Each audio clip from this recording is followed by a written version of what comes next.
medalist Melvin Gordon, live on scene.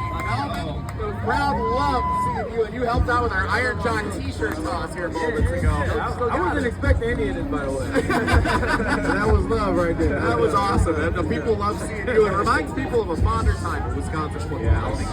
Good day, man. So what brings you back to town, and what's all going on here this weekend for you? I was running the wings over. He has a suite at the game. Like, hey man, you want to come to the game? And I was like, I'll come support. I'll come show some love. It ain't been too much to share about these days, but you know, we're here. We still showing love. Yeah, man, Melvin, it's good to see you. It reminds me of the Glory days. Oh, We're man. the same thing together, and you know, it's heavy to be proud of Badger football. But you know, I've expressed my displeasure for this coaching staff and the decision to bring them back. But the reality is, Chris McIntosh said he's going to be back in 2026. So I want to pretend that Luke Fickell gives you a phone call, right? It says, Melvin, I want to turn this thing around. What advice would you give me? What's the first thing I should do in order to turn this thing around? I say get Chris Borland, get those guys that did something to this program, and they just, I mean, they pledge Badger Royals, like they should get the Badger Royals in here, have them talk in front of the guys so they know what it means to be a Badger. Like, we couldn't even step on the W as freshmen. It's just, you had to earn your stripes. Like, yeah, it was just an understanding, and I feel like that along the line somewhere that it's got like. It's been missing. I don't know. I came to the Alabama game and I ran into at least 5-6 guys out there. And I was like, y'all going to the game? They're like, nah. Some like, yeah, but we had to buy our own ticket. I'm like, bro, we got Michael Irvin on all fours on the sideline. Like I said before. And just showing us love. You see different players coming to the game and when their rookie years coming to the game, showing love. It's just like what you do. Yeah. And it helps with recruiting as well. You know, sure. Like they just lack that. You got to get the guys that really took this serious. Yeah, for sure. Well, because I think right now we got a bunch of guys on the team, whether it be because of young guys that you're just bringing in because they're freshmen or sophomores, or the transfer portal throws a wrench into everything. I'm not sure there's a real appreciation for Wisconsin football, the history, the DNA, the culture, and there's just not a lot of connection between coaching staff and former players like you and I, and a lot of the area between there. So I remember I was even talking to our producer before we came on. I heard you were in town. And I was like, the idea of like earning, and you talked about not stepping on the W. I remember I was a senior, you were a redshirt freshman, so we had 1 year where we overlapped. And I remember, dude, they worked you guys. Worked you guys as redshirt. I remember you would cook the defense quite often. I'd be like, wow, now Melvin is the real deal.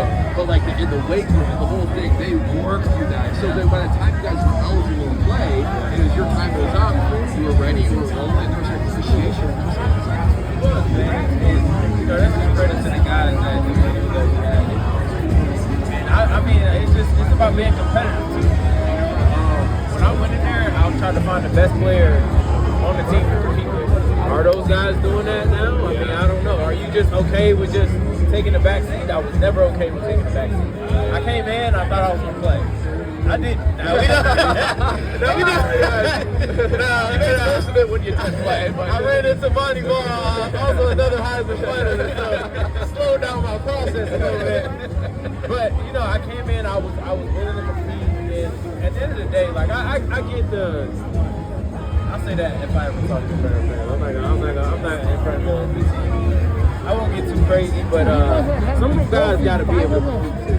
You gotta have the one, and you gotta show. I mean, the guys that are out there just fighting and scratching and clawing to be great. Regardless of the record, go out there. You gotta play for something bigger.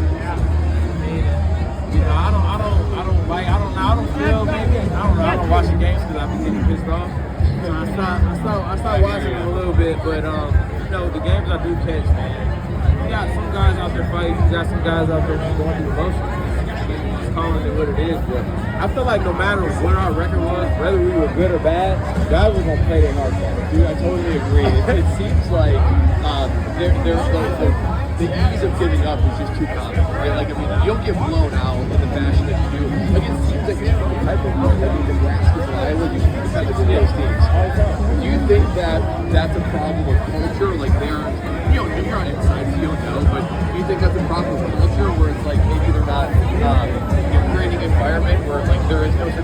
enough to work hard? Or do you think that's more of the guys that you recruit? It's a little bit of both because my passion against Minnesota wasn't as strong until I got here. I mean, I didn't care about Minnesota at all, but I can't stand them to this day. Yeah. So that has a lot to do with, you know, the coach and the leadership. I mean, you were there. Yeah. You go there, you touch the axe. They had a whole presentation of why we don't rock with Minnesota. Yeah. And I was just like, all right, I hate these guys. And then you look at the older guys and you're like, okay, this is what we're supposed to do. And you look at them and they be like, yeah, that's what you're supposed to do where you go. And it's like, okay, you follow suit or you leave. And I don't know if we're not in the locker room to know that, but that's how it was when we were there. We took pride in going up against schools like Iowa, trophy games. Yeah. Like, you take pride in that. You don't lay down for nothing. And it's just like, how could you have trophy games and be getting blew out? Like, why are you laying down? Like, totally. What is this? You know? Yeah, another thing I've said recently that went slightly viral was I give the coaching staff a hard time for not focusing on. I heard it. So I did go viral.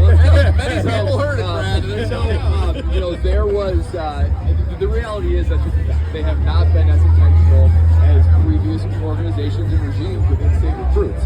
So my question would be for you to be, you were a big recruit coming out, right? You had plenty of options, you had plenty of offers.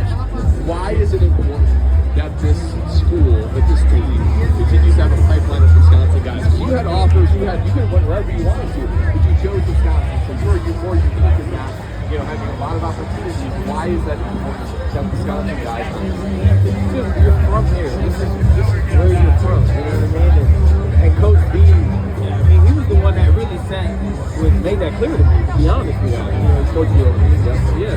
He's saying that. He's like, hey, before you even play it down on the field, because you're a Wisconsin kid, people are going to know you. And I'm like, you know, you're thinking like, okay, you know, and he's like, you know, if you make some plays, I mean, the sky's the limit.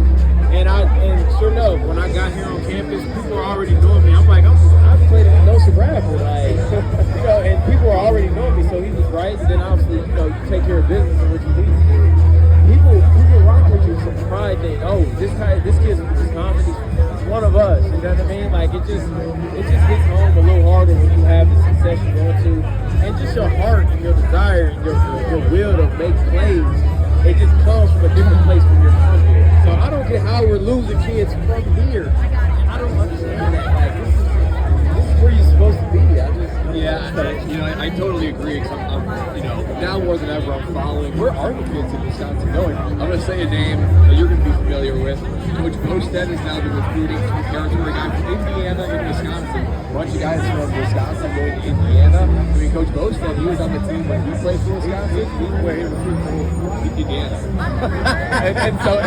and look at what Indiana's doing. I see why we losing our run. Yeah, so you know, Coach Bostad was a Wisconsin coach. It was his territory. I mean, he recruited me. He recruited me too. So he knows what to do with Wisconsin kids. So I'm right there with you. It's critical. I mean, it's not the whole package because you even said Chris Borland. He's from Ohio, right? So you need to marry the two, right? You need national recruiting. You need a little bit of heartbeat in the state. We got to figure it out. By the way, man, you went about what you said, but let me tell you, you played on this team. You have been Herbert. You earned your right to say whatever you like.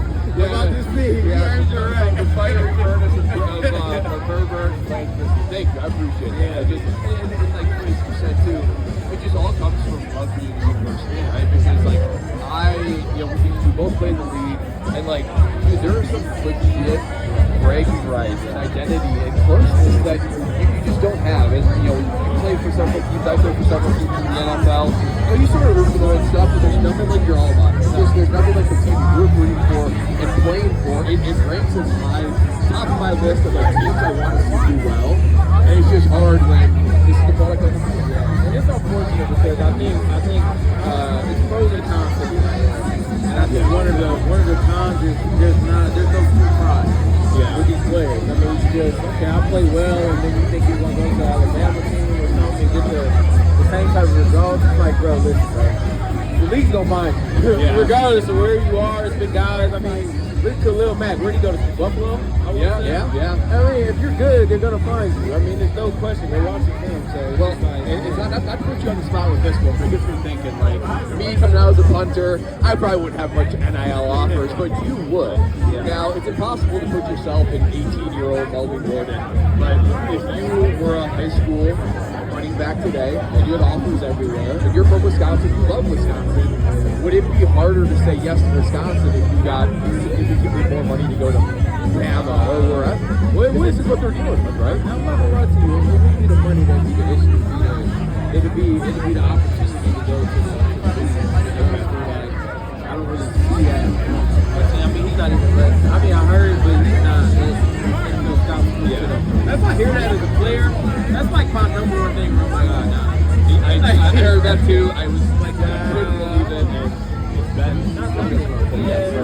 Hey, you know what I'm saying? But that's trouble. It's trouble. I mean, I knew as a kid, I was like, okay, if I can start at the University of Wisconsin as running back, I have an opportunity.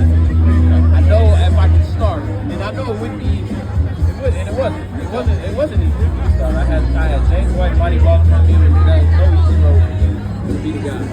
But I knew once I had the chance, I would have a chance. And it's like now, as a running back from anywhere, like thinking that he's a running back. Like, you thinking that when you go to Wisconsin? Not anymore. It's universal. So we gotta get on. We gotta understand like frustration. It's like, I mean, we probably don't have half the guys that we grew up playing with this type of production that's on the field.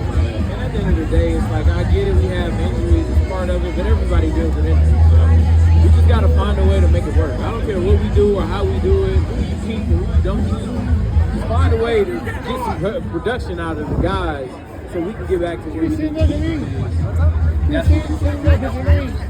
me the picture. This camp is one of the better plays. Dude, we're both. It totally is. Which is not right. It's just not right when Wisconsin isn't top of the heat.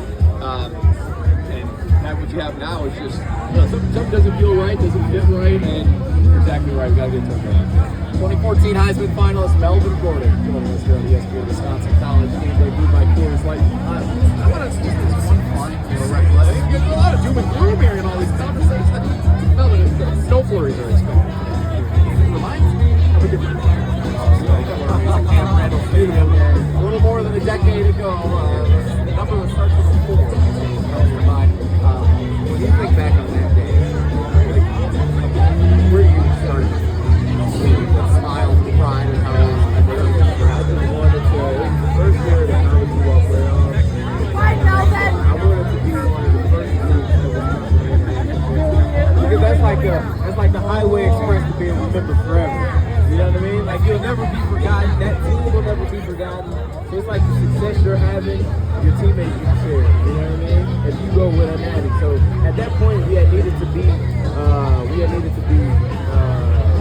Ohio. Well, not Ohio State. That was to get to the. We needed to be Iowa, Nebraska, and Minnesota. We had to win all the games to get to the Big Ten championship. Unfortunately, we got blew the hell out. We don't have to talk about that.